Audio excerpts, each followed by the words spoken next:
What's up guys? Matt Daniels, Str1ve Fitness. We're here to go through a bit of a chest workout or just a basic exercise guide for your chest. So the first thing we want to start off with is going to be a little bit of anatomy and physiology so you know what you're trying to work as you're going through and you're doing these exercises. So your pecs are made up of two different heads to your pectoral muscle. The first one is going to be the sternal head, which starts here and attaches over here.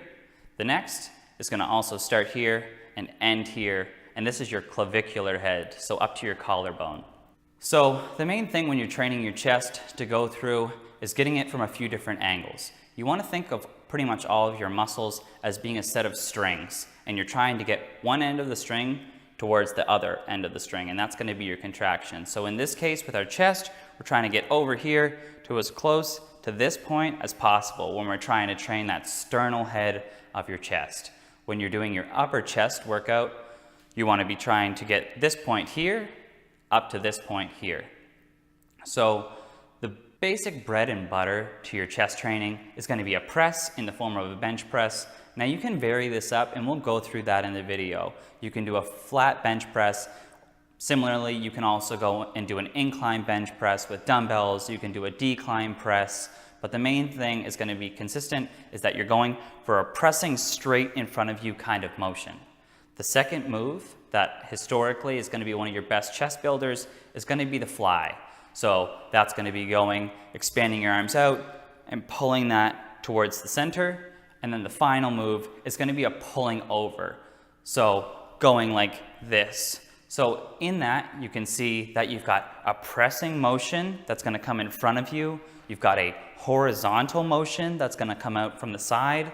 And then you're going to have a vertical motion that's going to be training your muscle to pull down from here, down towards here. So the first exercise we're going to go over is going to be your press. Now the main thing, and this is looking at more of a flat bench press, is going to be, the first thing is going to be pulling your shoulders back. This is going to give you a sturdy platform to press off of versus if you're just loose, your arms and shoulders are kind of free to go wherever they want, and you could very well end up injuring your shoulder. The next part to go through is as you're pressing, this is a very common mistake. Is when people have their elbows too high, you're going to use way too much shoulder, and you're also going to run the risk of damaging your shoulder right along here.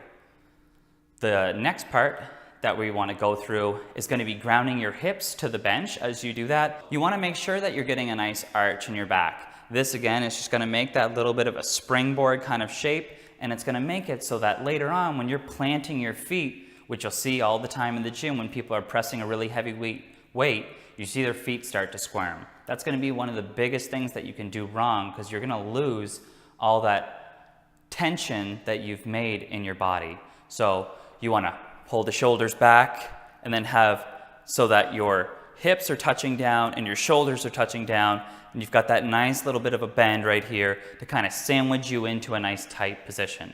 Finally, the last piece is going to be planting your feet to the ground, because as you push down through your feet with how you've got your upper body shaped now, that's actually going to drive you down into the bench, making it so that when you press, you're going to be a lot more sturdy.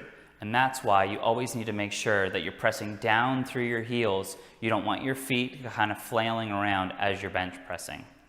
So to recap, going through the bench press, you're going to lay back on the bench, make sure that you are pulling your shoulders back, plant your hips down, and then make sure you really dig your heels in.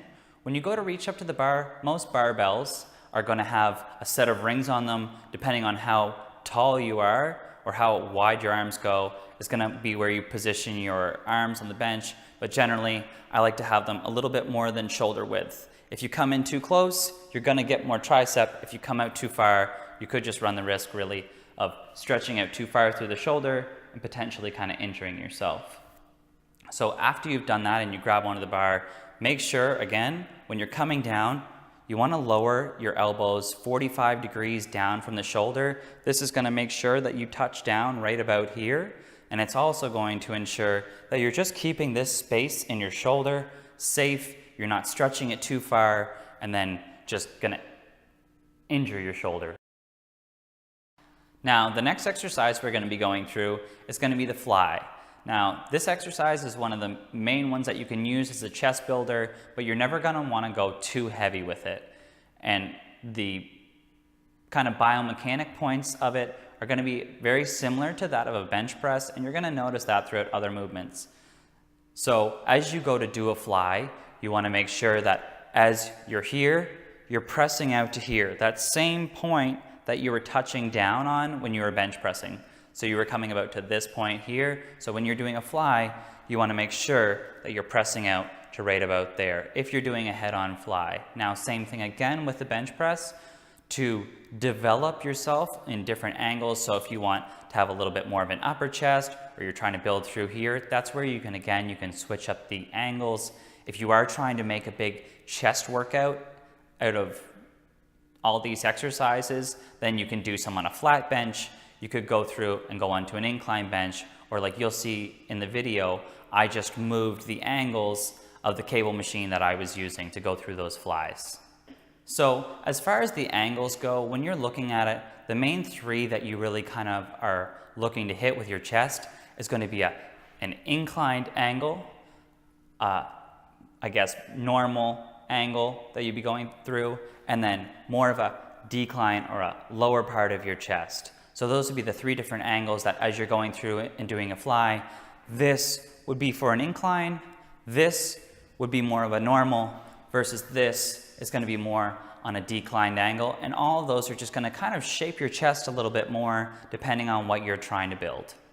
So the final move that we kind of go through is the pullover. So a pullover almost kind of falls in line with a fly, except now versus a horizontal movement, you're going to be thinking that as a vertical movement for your chest. So the main thing that you're going to want to ensure as you're going through this is make sure to keep your shoulders in behind your chest, so keeping your chest in front, and that kind of goes with all chest movements. As you're doing it, that is another good thing to pulling your shoulders back, is you want to make sure that your chest is taking on everything that you're doing. You don't want it to be your shoulders. So as we go through the pullovers, you'll see that as I'm doing them, there's very little movement that's going to be happening at the elbow. You don't want to bend there because that's going to make it just essentially a tricep exercise, and you don't want it to be shoulders focused.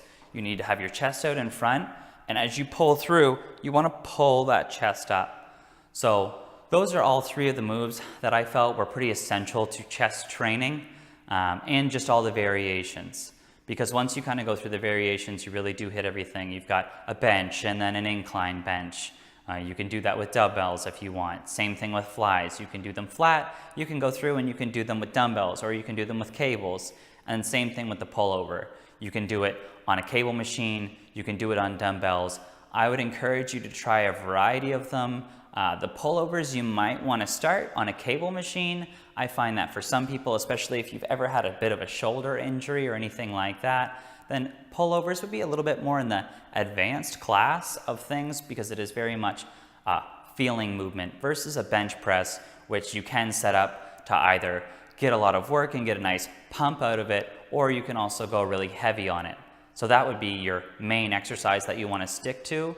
And if you're doing a whole chest day, then feel free to throw in things like flies, variations of bench press, and the pullover. So that's pretty much everything that I feel like covers a comprehensive chest workout. Those three moves, hitting them from multiple angles with different sorts of weights, whether that's a cable machine, a barbell, or dumbbells. If you have any other questions, or you're looking how to get better form on these, or they just don't feel quite right to you, feel free to come down and see me at Str1ve Fitness Studio. You have a free hour to go through anything that you want, whatever your goal is, that I can help you with. And I'll see you guys next time.